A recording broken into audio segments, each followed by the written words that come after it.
The one thing that we're talking about today that we're going to talk through high performance teams. You've lived it, you understand it. But let's talk about CRM management for a minute. Okay. So you work with teams today. You have a very specialized niche working with manufacturer rep agency owners. Um, but as a sales manager, somebody that has been in sales, myself has been in sales management. I actually had a phone call this morning talking about CRM engagement, and so perfect timing. But let's talk through that. Let's talk about failing at CRM. Let's talk about Mm.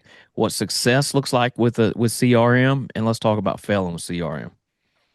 I think most organizations bring CRM systems on with the hope that it's going to start on its own, that it's going to, as soon as you implement it, everything's going to be beautiful and you're going to be able to extract so much valuable information from it that it's going to make the business better Right. in whatever way, shape, or form. And the truth is that success with the CRM starts with helping everybody in the organization understand why is it so important. So true. A lot of CEOs may see it. An owner of a company or a sales manager may see it, but at the individual contributor level, the salesperson level, they don't see it. That's where a lot of the failure happens, right? They see it, there's a perception. Why do I need to do this is the question that they ask. I'm doing my job just fine. Why do I need to have this middle middle piece that's going to act like Big Brother, that's going to track Right. my every move, that's going to be watching everything that I'm doing, right? And Right. the challenge with CRMs is that if you don't communicate the why in a way that relates to the person who's Mm. going to be doing the inputs, you're setting yourself up for failure. So, best way to do that, best way to communicate the why is to help your team members understand how it helps them. How's this going to assist you in your day to day? How's it going to make your life easier? How's it going to allow you to hit your revenue targets faster, more efficiently? How's it going to save you time? Right. And that's not an easy thing to do unless you've clearly laid it out, right? You need to understand Sure. a lot of different things. So without having that strategic understanding of why and how it's going to help your salespeople and communicating it clearly, you're setting yourself up for failure. From that, because as a sales rep, right? Let's say that you're a sales rep and you've got 250 accounts, right? But that sweet spot, that there's that space in your book of business where you know this is where my opportunity comes consistent. And so for that success in the CRM helps you with time management, right? We've got more metrics than ever before. We've got more demand than ever before for everybody in an organization. And so it's easy to hit a priority overload. And you and we've talked about that some together in the past, me personally, right? Like it's easy just to family and business and all these different things coming at you all the time. And I think that's a place that you specialize in. That's a sweet spot for you. So let's talk through priority overload a little bit. So we all have a lot of things on our to-do list every single day, right? I look at my to-do list some days and I got 3 pages. I'm like, okay, that's a to-do list. Right. But which ones are the priorities? How do I make sure that I'm doing the right activities at the right time to get the most bang for my buck so I don't burn out and I'm getting the most done, right? That's going to impact Absolutely. my business. So priority overload happens to all of us, especially as entrepreneurs and business owners and sales leaders. Even as salespeople, priority overload happens all the time. So the best way to approach this is to think about all the things on that you do on a day to day. If you were to list every activity down and sort them in three categories. First one is your big rocks. Okay. Which ones are the big rocks? And big rocks are the activities that are absolutely critical. They're going to have the biggest impact on your business. They're going to generate the most ROI, and they most of the time require your specific skill set. Okay.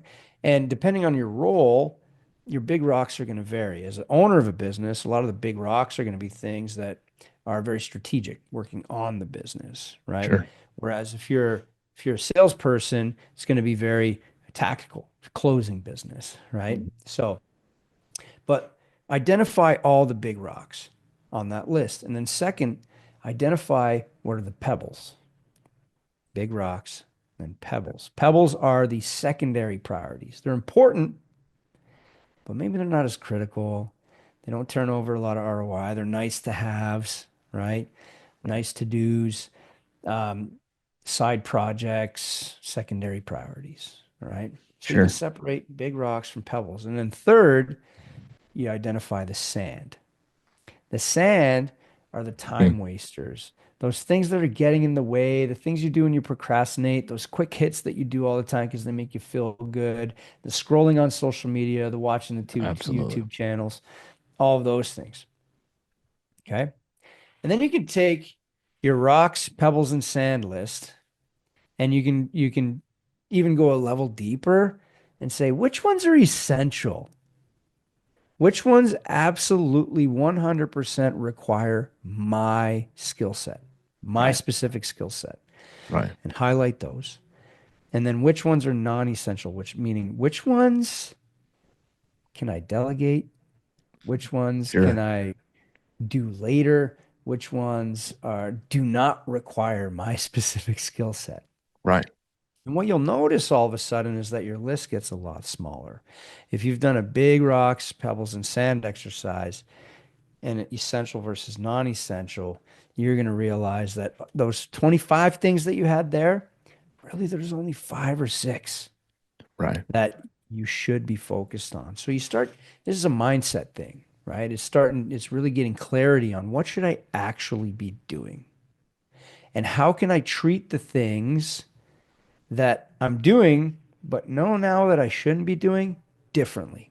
Right. How can I replace those things? How can I get somebody else to do them? How can I eliminate them? How can I systemize them so that I'm spending no time or a lot less time on those activities at all? All right. Absolutely. And and then there's even a deeper level to this where one of our mentors shares doing an energy audit on these Hmm. things, right? Where you take a look, okay, now that I've got these essential and non-essential things, let's go a level deeper and highlight the ones that actually light me up, the things that give me energy, the things that I Right. want to do because they, you know what, I love doing them. Right. And then which ones are energy draining? They actually suck the life out of me. They drag me down. And you can separate those things at a level deeper and say, okay, the energy generating ones, I'm going to keep those because they feel good and the team feels That's it and right. it lights me up and I get them done really well as long as they're big rocks and they're essential. Okay. Hmm. But the energy generating ones, okay, let's find somebody, or sorry, energy draining ones. Let's find somebody on the team who that's energy generating to and delegate it to them because it's going to light them up. And then you're going to see this momentum wheel start to create itself in your business. So there's different ways to prioritize your time, but know that it's not about managing time. It's not about managing time. Time is linear. You can't change Right. time, but it's managing the priorities and fitting them within the time that you can. And by doing some of these exercises, you can get to the nitty gritty and manage your priorities more effectively, which will get rid of that overwhelm. That'll allow you to get rid of that priority overload. 100%. And from a business, I mean, this applies to personal life too, right? This is not just business. This is business and personal. But when a company, when a leader does this in their business, right? They do that themselves the ripple effect that that has in their business. I'm a student today, right? I'm interviewing you, but I'm learning. I'm taking notes as we're talking. But let's talk about burnout. You've lived it in your life. I've lived it in mine. Share some of that with me. Yeah, I've hit burnout a few times in my life. But the one that was the real wake-up call was in 2021 when I ended up in the hospital with near kidney failure.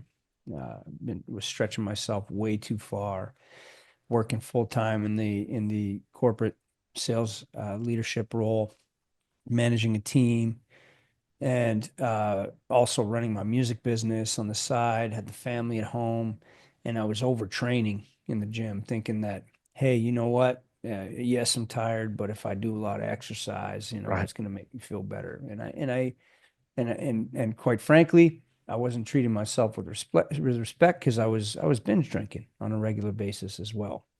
And that binge drinking as I got older, on the weekends, even though it was saved for the weekends, it catches up to you, right? Sure. And it contributes to the acceleration of the burnout. So I end up in the hospital. I've got rhabdomyolysis. I'm connected to IVs, and I'm burnt out. I'm done. I'm toast. And 5 days later, they finally released me. We managed to escape the threat of a kidney dialysis, which Mm, was what I was worried about, a near death experience. Okay. sure. And when I got back from that experience, when I got home, I just realized, how many times had I faced burnout in a 20-year period? Maybe two or three. And I just kind of pushed through it and never really changed. It would like Mm, pass, right? I'd overcome it to a certain degree and then it would repeat itself. The pattern was still there. So for me, it really required a reset, a mindset shift, a change in the way that I was approaching my life because what I was doing wasn't working, and I had to change, or else, what would the next one look like, or that right. next bout of burnout look like? And I've seen a lot of people in my experience working for corporate, and as an entrepreneur, I've seen a lot of people hit burnout in different ways, shapes, or form, right? Some Sure. people it's a mental breakdown.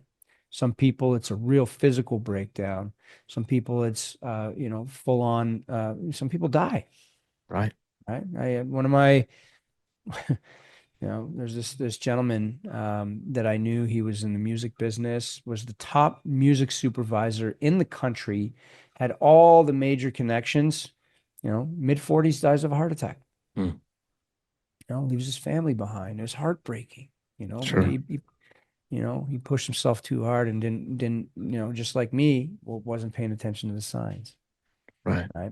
So burnout is real, and we can prevent it. We can. But it takes awareness, it takes guidance. Mm, But we start with our health and well-being. That's where it all starts, right? Every business needs you to take the lead. And for you to take the lead, you have to take care of yourself first. And that's where your health and 100%. well-being comes into play. And there's different ways to approach that, but essentially it's exercise, hydration, nutrition, rest and recovery, and prayer and meditation, and all these mindfulness things, right? Once you've got a good understanding of what your health and well-being looks like for you, you also want to take a look at your business health, and that's why you got to know your numbers. The more you know your numbers and you understand the goals, the objectives, and the gaps and the bottlenecks that are getting you that are holding you back from achieving those goals, then you can build systems in place to rectify those, which are going to help you because you're going to spend less time on them if the system is implemented, right? Absolutely. And then you build the habits, the routines, the systems to really support that trifecta: your health and well-being, knowing your numbers and your business health, and rinse, repeat, rinse, repeat, rinse, repeat. And you get this flywheel of momentum that allows you to feel good, allows you to show up for everyone, and it allows your business to operate at a level that's going to continue to grow as well without hitting that burnout. Absolutely. So, one of the things that we haven't talked about is how you transition to you're full time now, right? Hmm. You're the owner and of Mindset Conquest.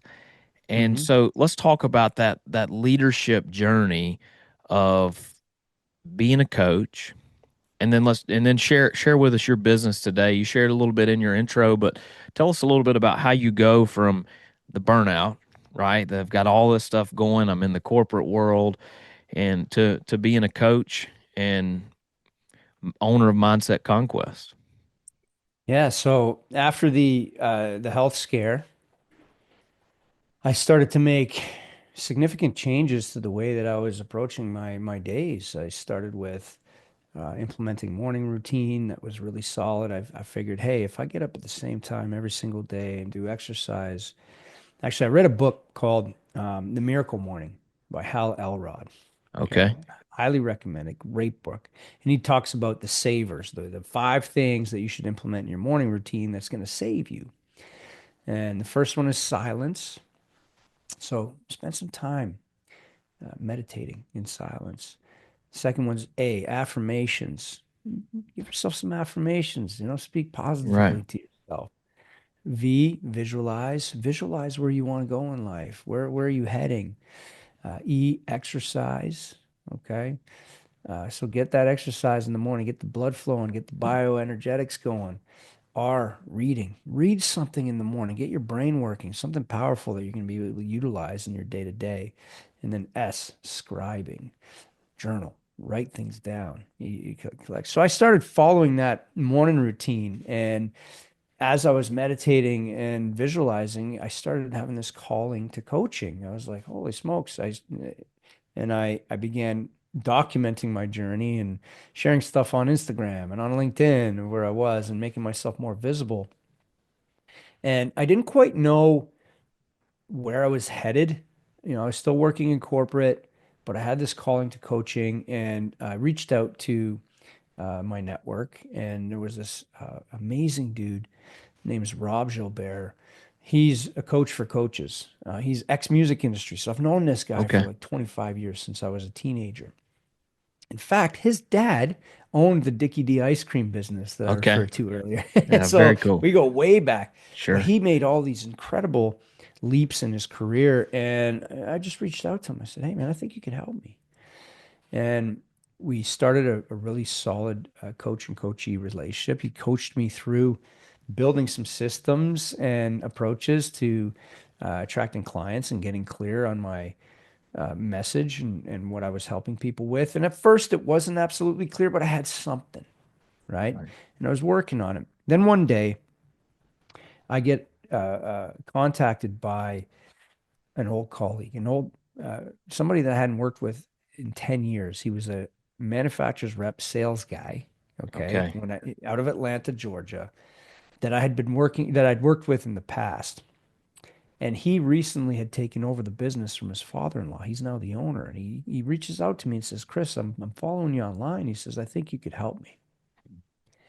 And the light bulb went off. I'm like, oh my God. Like, I get it. I know Right. exactly what I'm supposed to do. Like, these are my people. Right. I understand their business. I know their challenges, and I know I can help in so many ways, not just in their habits, routines, as in their personal life, but I get the business. So and the systems and that the corporate world has taught me that I can help them apply in their day to day as business owners on the manufacturer's rep side. And when that happened, I went all in on that particular market. And um, my business grew to a point where I had to make a decision.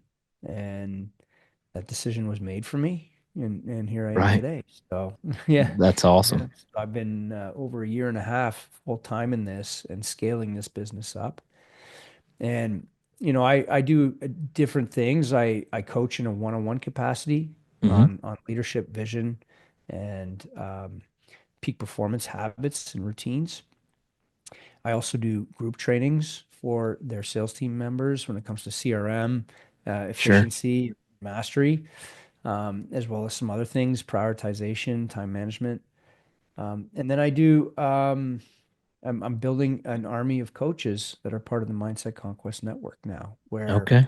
I'll have coaches that are going to extend our reach and our bandwidth that have amazing expertise in the industry from the corporate side that are also following their calling to Sure. becoming entrepreneurs in their own right, and that can really step into their servant leadership and help people. That's what we do. We help people level up their Absolutely. game, and it's a beautiful thing. Yeah.